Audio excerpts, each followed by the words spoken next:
ఏంటి భక్తి అంటే? ఉదయం పడకల మీద నుంచి లేవటంతో దేవుని సన్నిధిలో మోకాళ్ళు ఉండటం భక్తి.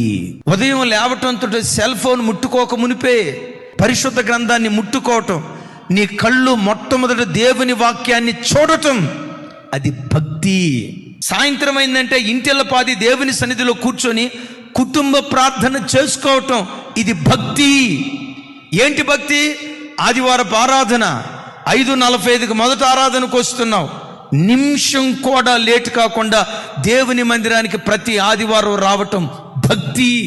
వారానికి ఒకసారి ఉపవాసం ఉండటం భక్తి. నెలకొకసారి సంపూర్ణ రాత్రి ప్రార్థన చేసుకోవటం, అది భక్తి. దేవుడు నీకు ఇచ్చిన రాబడిలో ప్రతి నెల 10% ఇవ్వటం, అది భక్తి. భయము భక్తి ఏ కుటుంబాల్లో ఉంటుందో శత్రువైన సాతాను రాకుండా యోధా గోత్రపు సింహంగా దేవుడే సంచరించును గాక.